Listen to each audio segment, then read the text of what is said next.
Leadership should understand the law of averages. One of the most important studies to study is the law of averages. And the reason is because everybody's affected by it. This side of the world, the other side of the world. Business is affected by it, social, personal, people, religious, doesn't matter what it is. We're all affected by the law of averages. The church is affected by it. The office is affected by it. The community is affected by it. The state's affected by it. The families, everybody's affected by the law of averages. Here's what the law of averages says. If you do something often enough,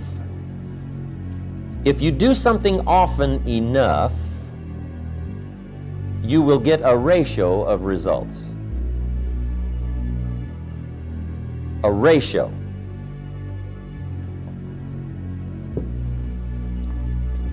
And that's one of the key words in leadership to remember. Everything has ratios. Here's the next rule for the law of averages, the ratios. Once a ratio starts, it tends to continue.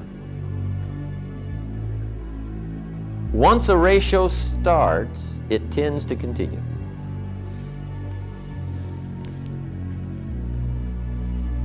If you're just getting started, you talk to 10, 9 say no, 1 says yes. Here's what's exciting. Chances excellent, if you talk to 10 more, you get another one. What I do is make up for in numbers what I first lack in skill.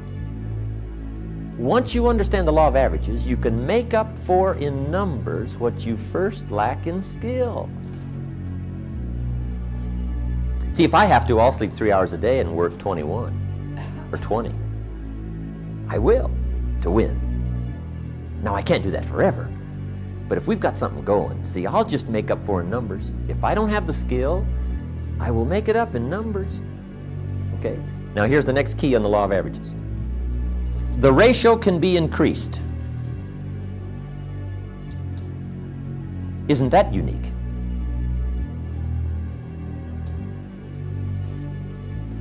You talk to 10, get 1. Talk to 10 more, get 1. Talk to 10 more, you get another one. Talk to 10 more, you get 2. Why is that?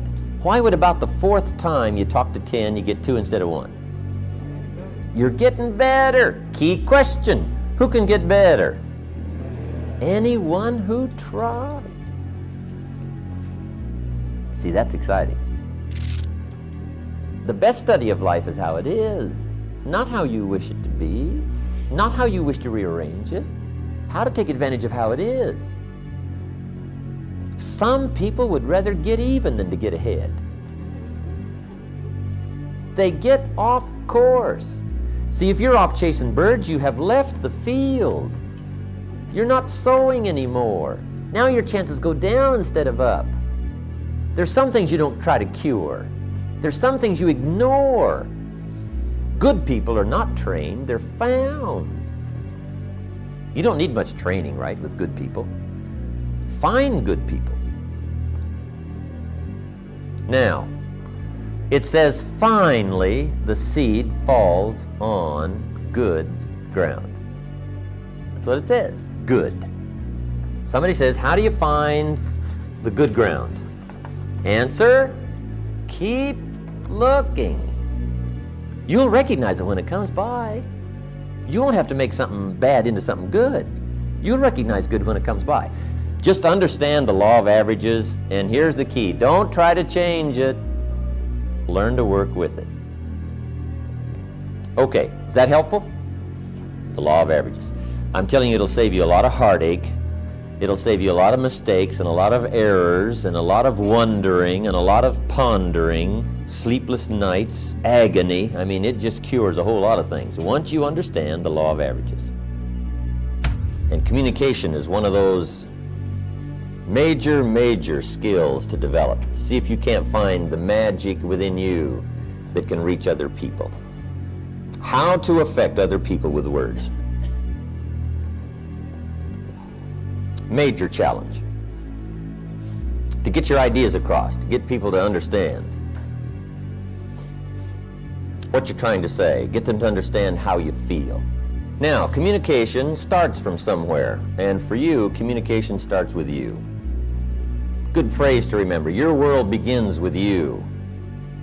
This is not to be self-centered, but Your world is around you, your own consciousness and your own awareness. And so for things to work well, first of all, it's got to work well with you. What changes your world is not wishing for change. What changes your world is changing. You've got to change. And sure enough, as a man thinketh, a book by... Now, here's a good phrase to remember. You cannot speak that which you do not know. First of all, you've got to have it before you can speak it, before you can share it. Our next subject under communication is how to make a presentation. And whether it's a presentation to a child, or a presentation to a business client, or a sales presentation, or whatever kind of presentation. We're all making presentations all day long, every day. Business, social, personal, whatever. I have 4 parts to the presentation for you to consider. Here's the first one, identification. One of the most important parts of the presentation processes.